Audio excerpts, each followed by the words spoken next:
বিপ্লবীদের যে আকাঙ্ক্ষা ছিল সেই আকাঙ্ক্ষা এবং ইচ্ছাকে শ্রদ্ধা জানিয়ে আগামীর বাংলাদেশ গড়বার জন্য একটি ভিত তৈরি করতে হবে। বাংলাদেশের মানুষ রাজনৈতিক ব্যবস্থায় একটি সংস্কার চায়। আবার বলছি, বিগত 53 বছরের দুর্বৃত্তায়নের রাজনীতিকে উপেক্ষা করে আগামীর বাংলাদেশে একটি ন্যায় এবং ইনসাফ ভিত্তিক রাজনৈতিক বন্দোবস্ত প্রতিষ্ঠা করা বাংলাদেশের জুলাই বিপ্লবের সকল অংশীজনের ইচ্ছা এবং অভিপ্রায়। রক্তের সাগর বানিয়ে সহস্রাধিক শত শত তাজা প্রাণের এবং রক্তের উপর প্রতিষ্ঠিত ক্ষমতার মস্তদে বসে আছেন বর্তমান অন্তর্বর্তীকালীন সরকার।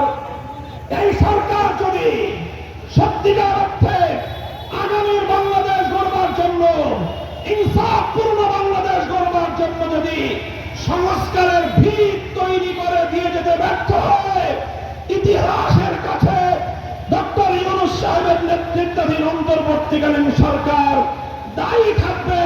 এ দায় থেকে মুক্তির বিকল্প কোন রাস্তা তাদের সামনে খোলা নাই।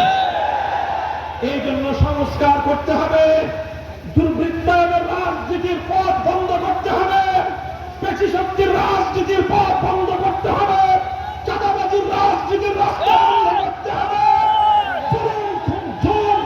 খুন হত্যাকাণ্ডের রাজনীতি বন্ধ করতে হবে, নতুন কোন ফ্যাসিবাদ তৈরির রাস্তা বন্ধ করতে হবে। এই জন্য আমরা বলি, জুলাই ঘোষণাপত্র যেন কোনভাবে দিয়েছেন ডক্টর ইউনূস সাহেব। আপনি যেদিন 5ই আগস্টের মঞ্চে দাঁড়িয়ে শাপলা চত্বরকে অস্বীকার করে জুলাই ঘোষণাপত্র ঘোষণা করেছেন, সেদিনই আপনি বাংলার তৌহিদি জনতার আস্থা হারিয়েছেন।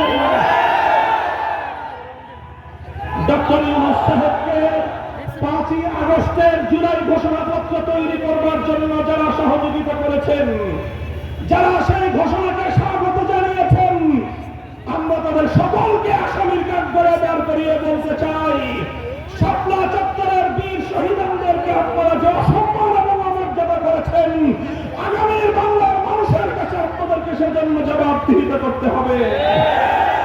শাপলা চত্বরে যদি আমার ভাইয়েরা রক্ত না দিত, তাদের রক্তের উপর যদি বিপ্লবের ভিত তৈরি না হতো, 2024 সালের জুলাই বিপ্লবের পতাকা তৈরি হতো না। 1947 সালকে অস্বীকার করে 1971কে শ্রদ্ধা জানানো যায় না।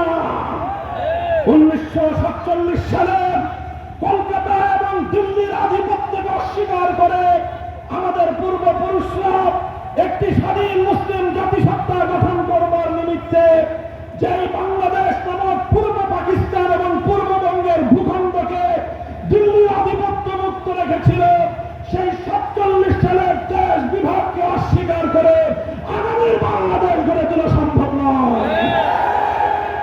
আমরা বলছি 47, 71 এবং 24-এর বিপ্লবের চেতনাকে ধারণ করে আগামীর বাংলাদেশের রাজনীতি করতে হবে।